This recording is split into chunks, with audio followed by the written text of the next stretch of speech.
ನಾಳೆ ಜುಲೈ 29 ಬುಧವಾರ ಅತ್ಯಂತ ಶ್ರೇಷ್ಠ ಹಾಗೂ ಶಕ್ತಿಶಾಲಿಯಾದ ಗುರುಪೂರ್ಣಿಮೆಯನ್ನು ಆಚರಿಸಲಾಗುತ್ತದೆ. ಗುರುವಿನ ಅನುಗ್ರಹಕ್ಕೆ ಹಾಗೂ ಗುರುವನ್ನು ಆರಾಧಿಸಿ ಪೂಜಿಸಲು ಬಹಳ ಪ್ರಶಸ್ತವಾದ ದಿನ. ಯಾರ ಜಾತಕದಲ್ಲಿ ಗುರುಬಲ ಇರುವುದಿಲ್ಲವೋ ಅವರಿಗೆ ಎಷ್ಟೇ ಶ್ರಮಪಟ್ಟರೂ ಯಶಸ್ಸು ಸಿಗುವುದಿಲ್ಲ, ಕೈಗೆ ಬಂದಿದ್ದು ಬಾಯಿಗೆ ಸಿಗುವುದಿಲ್ಲ. ಆದರೆ ಈ ಗುರುಪೂರ್ಣಿಮೆಯ ದಿನ ಮಾಡುವ ಕೆಲವು ಸಣ್ಣಪುಟ್ಟ ಪರಿಹಾರಗಳು ನಿಮ್ಮ ಜೀವನದ ದಿಕ್ಕನ್ನೇ ಬದಲಾಯಿಸಬಹುದು. ಗುರುವಿನ ಕೃಪೆ ಮತ್ತು ಲಕ್ಷ್ಮೀದೇವಿಯ ಅಪಾರ ಅನುಗ್ರಹ ಪಡೆಯಲು ನಾಳೆಯ ದಿನ ಏನು ಮಾಡಬೇಕು, ಯಾವ ದೀಪ ಹಚ್ಚಬೇಕು, ಯಾವ ವಸ್ತುವನ್ನು ದಾನ ಮಾಡಿದರೆ ಐಶ್ವರ್ಯ ವೃದ್ಧಿಯಾಗುತ್ತದೆ ಎಂದು ಈ ವಿಡಿಯೋದಲ್ಲಿ ನೋಡೋಣ. ಹುಣ್ಣಿಮೆ ತಿಥಿ ಸಮಯ ಜುಲೈ 28ರ ಸಂಜೆ 6:18 ಪ್ರಾರಂಭವಾಗಿ ಜುಲೈ 29ರ ರಾತ್ರಿ 8:05 ಮುಕ್ತಾಯ ಆಗುತ್ತದೆ. ಇನ್ನು ಕೆಲವು ಕಡೆ ಮಹಾಭಾರತವನ್ನು ನೀಡಿದ ವೇದವ್ಯಾಸ ಮಹರ್ಷಿಗಳು ಈ ಹುಣ್ಣಿಮೆಯ ಶುಭ ದಿನದಂದೇ ಜನಿಸಿದರೆಂದು ಹೇಳುತ್ತಾರೆ. ಚತುರ್ವೇದಗಳನ್ನು ಪ್ರಪಂಚಕ್ಕೆ ನೀಡಿದರು. ನಮ್ಮ ಪುರಾಣಗಳ ಪ್ರಕಾರ ಈ ದಿನದಂದು ಗುರುಗಳನ್ನು ಪೂಜಿಸಿದರೆ ಕೋರಿದ ಕೋರಿಕೆಗಳೆಲ್ಲವೂ ತಕ್ಷಣವೇ ಈಡೇರುತ್ತದೆ ಎಂದು ಸ್ವತಃ ವೇದವ್ಯಾಸ ಮಹರ್ಷಿಗಳೇ ವರ ನೀಡಿದ್ದಾರೆ. ಹಾಗಾಗಿ ಈ ದಿನವನ್ನು ವ್ಯಾಸ ಪೂರ್ಣಿಮಾ ಎಂದು ಕೂಡ ಕರೆಯಲಾಗುತ್ತದೆ. ಇನ್ನು ಜ್ಯೋತಿಷ್ಯ ಶಾಸ್ತ್ರದ ಪ್ರಕಾರ ಗ್ರಹಗಳಲ್ಲೇ ಅತ್ಯಂತ ಶುಭ ಗ್ರಹ, ಜ್ಞಾನಕಾರಕ, ಪುತ್ರಕಾರಕ, ಧನಕಾರಕ ಎನಿಸಿಕೊಂಡಿರುವ ಬೃಹಸ್ಪತಿ ಅಂದರೆ ಗುರು ಗ್ರಹಕ್ಕೆ ಈ ದಿನ ಅತ್ಯಂತ ಪ್ರಿಯವಾದದ್ದು. ನಿಮ್ಮ ಜಾತಕದಲ್ಲಿ ಗುರು ಸರಿ ಇಲ್ಲದಿದ್ದರೆ ಪ್ರಪಂಚದ ಯಾವುದೇ ಶಕ್ತಿ ನಿಮಗೆ ಯಶಸ್ಸು ನೀಡಲು ಸಾಧ್ಯವಿಲ್ಲ. ಆದರೆ ಗುರುಬಲ ಒಲಿದು ಬಂದರೆ ಸಾಧಾರಣ ವ್ಯಕ್ತಿಯೂ ಸಹ ರಾಜ್ಯವಾಳುವ ಯೋಗವನ್ನು ಪಡೆಯುತ್ತಾನೆ. ಎಲ್ಲಾ ಹುಣ್ಣಿಮೆಗಳಿಗಿಂತ ಈ ಗುರುಪೂರ್ಣಿಮೆಗೆ ಅತ್ಯಂತ ಹೆಚ್ಚಿನ ಶಕ್ತಿ ಇರುತ್ತದೆ. ಸಾಮಾನ್ಯವಾಗಿ ಹುಣ್ಣಿಮೆಯ ತಿಥಿಗೆ ಹೆಚ್ಚಿನ ಧಾರ್ಮಿಕ ಶಕ್ತಿ ಇರುತ್ತದೆ. ಅದರಲ್ಲೂ ಗುರುಪೂರ್ಣಿಮೆಯ ದಿನದಂದು ಮಾಡುವ ಪೂಜೆ ಹಾಗೂ ಪರಿಹಾರಗಳಿಗೆ 2ರಷ್ಟು ಪುಣ್ಯ ಫಲ ಸಿಗುತ್ತದೆ. ನಮ್ಮ ಜಾತಕದಲ್ಲಿ ಗುರುಗ್ರಹವು ಬಲಹೀನವಾಗಿದ್ದರೆ ಪ್ರತಿಯೊಂದು ಕೆಲಸದಲ್ಲೂ ಅಡಚಣೆಗಳು ಉಂಟಾಗುತ್ತವೆ. ಆದರೆ ಜಾತಕದಲ್ಲಿ ಗುರುಗ್ರಹ ಬಲವಾಗಿದ್ದರೆ ಉದ್ಯೋಗ, ವಿವಾಹ ಹಾಗೂ ಸಂತಾನ ಯೋಗಗಳು ಬೇಗನೆ ಒದಗಿ ಬರುತ್ತವೆ. ಅಲ್ಲದೆ ಜೀವನದಲ್ಲಿ ಉನ್ನತ ಮಟ್ಟಕ್ಕೆ ಬೆಳೆಯುತ್ತಾರೆ. ಆದ್ದರಿಂದ ಈ ದಿನದಂದು ವೇದವ್ಯಾಸ ಮಹರ್ಷಿಗಳನ್ನು, ಶ್ರೀ ದತ್ತಾತ್ರೇಯ ಸ್ವಾಮಿ, ಸಾಯಿಬಾಬಾ, ರಾಘವೇಂದ್ರ ಸ್ವಾಮಿಗಳು ಹಾಗೂ ಶ್ರೀಧರ ಸ್ವಾಮಿಗಳು ಹೀಗೆ ಪ್ರತಿಯೊಂದು ಗುರುಗಳನ್ನು ತಪ್ಪದೆ ಪೂಜಿಸಬೇಕು. ಆದ್ದರಿಂದ ಸಾಧ್ಯವಾದರೆ ಗುರುಪೂರ್ಣಿಮೆ ಬರುವುದರ ಒಳಗೆ ಗುರುವಿನ ಫೋಟೋ ಖರೀದಿ ಮಾಡಿದರೆ ಶ್ರೇಷ್ಠ.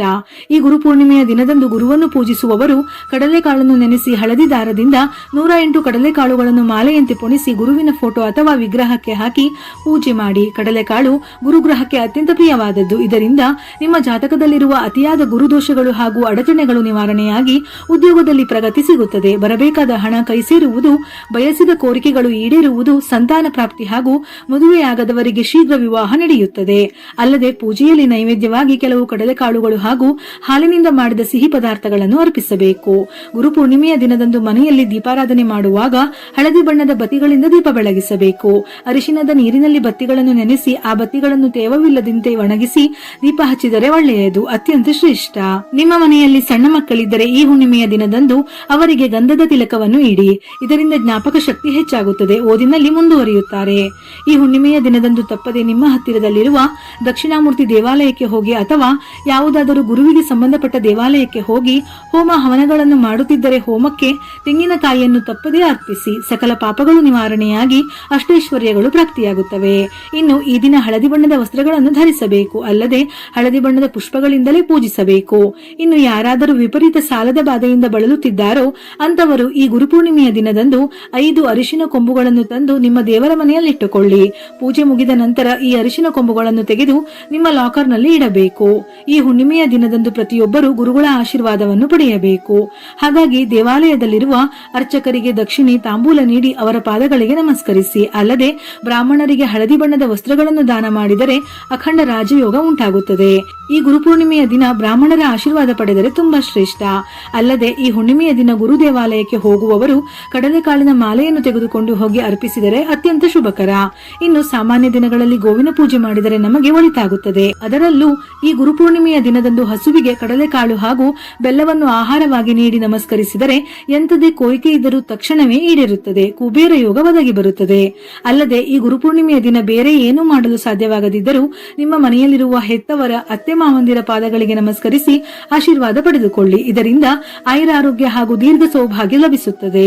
ನಾಳೆಯ ದಿನ ಮನೆಯಲ್ಲಿ ಪೂಜೆ ಮಾಡುವಾಗ ಅರಿಶಿನ ಹಚ್ಚಿದ ದಾರವನ್ನು ಪೂಜೆಯಲ್ಲಿಟ್ಟು ಪೂಜೆ ಮುಗಿದ ನಂತರ ನಿಮ್ಮ ಬಲಗೈಗೆ ಕಟ್ಟಿಕೊಳ್ಳಿ. ದೃಷ್ಟಿ ದೋಷಗಳು ತಕ್ಷಣವೇ ನಿವಾರಣೆಯಾಗಿ ಅದೃಷ್ಟ ಒಲಿದು ಬರುತ್ತದೆ. ಅಲ್ಲದೆ ಈ ಹುಣ್ಣಿಮೆಯ ದಿನದಂದು ತಪ್ಪದೆ ಮನೆಯ ಬಾಗಿಲಿಗೆ ಮಾವಿನ ಎಲೆಯ ತೋರಣವನ್ನು ಕಟ್ಟಿ ಮಾವಿನ ತೋರಣಕ್ಕೆ ಅರಿಶಿನ ಕುಂಕುಮದ ಬೊಟ್ಟು ಇಟ್ಟು ಬಾಗಿಲಿಗೆ ಕಟ್ಟಿದರೆ ನಿಮ್ಮ ಮನೆಯಲ್ಲಿರುವ ದರಿದ್ರ ದೇವತೆ ಹೊರಟು ಹೋಗಿ ಲಕ್ಷ್ಮೀ ದೇವಿ ನೆಲೆಸುತ್ತಾಳೆ. ಇನ್ನು ಅತ್ತಿಮರ ಅಥವಾ ಔದುಂಬರ ಮರವನ್ನು ದತ್ತಾತ್ರೇಯ ಸ್ವಾಮಿಯ ಸ್ವರೂಪವೆಂದು ಹೇಳುತ್ತಾರೆ. ಆದ್ದರಿಂದ ಈ ಗುರುಪೂರ್ಣಿಮೆಯ ದಿನ ನಿಮ್ಮ ಮನೆಯ ಹತ್ತಿರದಲ್ಲಿ ಎಲ್ಲಾದರೂ ಅತ್ತಿ ಮರವಿದ್ದರೆ ಮರದ ಕೆಳಗೆ ಸಣ್ಣ ರಂಗೋಲಿ ಹಾಕಿ ತುಪ್ಪದ ದೀಪ ಹಚ್ಚಿ ಪ್ರದಕ್ಷಿಣೆ ಮಾಡಿ. ನೀವು ಅನುಭವಿಸುತ್ತಿರುವ ಕಡು ಬಡತನ ತಕ್ಷಣವೇ ತೊಲಗಿ ಅದೃಷ್ಟ ಹಾಗೂ ಐಶ್ವರ್ಯ ಒಲಿದು ಬರುತ್ತದೆ. ಇನ್ನು ಕುಟುಂಬದಲ್ಲಿ ಗಂಡ ಹೆಂಡತಿಯ ನಡುವೆ ಜಗಳವಿದ್ದರೆ ಈ ಗುರುಪೂರ್ಣಿಮೆಯ ದಿನ ಮನೆಯಲ್ಲಿ ಪೂಜೆ ಮಾಡಿ ಈ ಮಂತ್ರವನ್ನು ಜಪಿಸಿ. ಓಂ ಶ್ರೀ ಗುರು ರಾಘವೇಂದ್ರಾಯ ನಮಃ. ಶ್ರೀ ಗುರುದೇವ ದತ್ತ ನಮಃ. ಶಾಂತಾಯ ದಿವ್ಯಾಯ ಸತ್ಯಧರ್ಮ ಸ್ವರೂಪಿಣಿ ಸ್ವಾನಂದಾಮೃತ ತೃಪ್ತಾಯ ಶ್ರೀಧರಾಯ ನಮೋ ನಮಃ. ಈ ಮಂತ್ರಗಳನ್ನು 21 ಬಾರಿ ಅಥವಾ 108 ಬಾರಿ ಜಪಿಸಿ. ಗಂಡ ಹೆಂಡತಿಯ ನಡುವಿನ ಮನಸ್ತಾಪಗಳು ಕಡಿಮೆಯಾಗಿ ಕುಟುಂಬದಲ್ಲಿ ಸುಖ ಸಂತೋಷ ಹೆಚ್ಚಾಗುತ್ತದೆ. ಸಾಮಾನ್ಯವಾಗಿ ಹುಣ್ಣಿಮೆಯ ದಿನ ಲಕ್ಷ್ಮೀದೇವಿಯನ್ನು ಪೂಜಿಸಿದರೆ ಅತ್ಯಂತ ಶ್ರೇಷ್ಠ. ಹಾಗಾಗಿ ಈ ಹುಣ್ಣಿಮೆಯ ದಿನ ಗುರುವಿನ ಆರಾಧನೆಯ ಜೊತೆಗೆ ಲಕ್ಷ್ಮೀದೇವಿಯನ್ನು ತಪ್ಪದೇ ಪೂಜಿಸಿ. ಅಲ್ಲದೆ ತುಳಸಿ ಕಟ್ಟೆಯನ್ನು ಪೂಜಿಸಿದರೆ ಭೋಗಭಾಗ್ಯಗಳು ಒದಗಿ ಬರುತ್ತವೆ. ತುಳಸಿ ಕಟ್ಟೆಯ ಬಳಿ ತುಪ್ಪದ ದೀಪ ಹಚ್ಚಿ ಪ್ರದಕ್ಷಿಣೆ ಹಾಕಿದರೆ ಲಕ್ಷ್ಮೀದೇವಿ ಅತ್ಯಂತ ಪ್ರಸನ್ನಳಾಗಿ ಕೋರಿದ ವರಗಳನ್ನು ಕರುಣಿಸುತ್ತಾಳೆ. ಹುಣ್ಣಿಮೆಯ ದಿನದಂದು ಬರುವ ಚಂದ್ರನ ಕಿರಣಗಳಿಗೆ ಹೆಚ್ಚಿನ ಶಕ್ತಿ ಇರುತ್ತದೆ. ಈ ಗುರುಪೂರ್ಣಿಮೆಯ ದಿನ ರಾತ್ರಿಯ ವೇಳೆಯಲ್ಲಿ ಚಂದ್ರನಿಗೆ ಹಾಲಿನಿಂದ ಅರ್ಘ್ಯವನ್ನು ನೀಡಿ ನಿಮ್ಮ ಮನಸ್ಸಿನಲ್ಲಿರುವ ಕೋರಿಕೆಯನ್ನು ನೆನೆಸಿಕೊಂಡರೆ ಆ ಕೋರಿಕೆ ಈಡೇರುತ್ತದೆ. ಅಲ್ಲದೆ ಪ್ರತಿ ಹುಣ್ಣಿಮೆಯ ದಿನ ಸಂಜೆ 6 ಗಂಟೆಯ ಸಮಯದಲ್ಲಿ ಮನೆಯ ಹೊರಭಾಗವನ್ನು ಸ್ವಚ್ಛಗೊಳಿಸಿ ಬಾಗಿಲ ಬಳಿ 2 ದೀಪಗಳನ್ನು ಹಚ್ಚಿ. ಈ ದೀಪದ ಕಾಂತಿ ಲಕ್ಷ್ಮೀ ದೇವಿಯನ್ನು ಆಕರ್ಷಿಸುತ್ತದೆ. ಅಲ್ಲದೆ ಈ ಹುಣ್ಣಿಮೆಯ ದಿನ ಉಪವಾಸವಿದ್ದರೆ ಒಳ್ಳೆಯದು.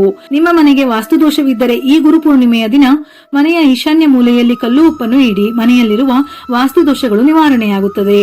ಇನ್ನು ನಿಮ್ಮ ಮನೆಯಲ್ಲಿ ಪದೇ ಪದೇ ಜಗಳಗಳು ನಡೆಯುತ್ತಿದ್ದರೆ ಈ ದಿನ ಸಾಂಬ್ರಾಣಿ ಧೂಪಕ್ಕೆ ಚಿಟಿಕೆ ಅರಿಶಿನ ಬೆರೆಸಿ ಇಡೀ ಮನೆಗೆ ಧೂಪ ಹಾಕಿ.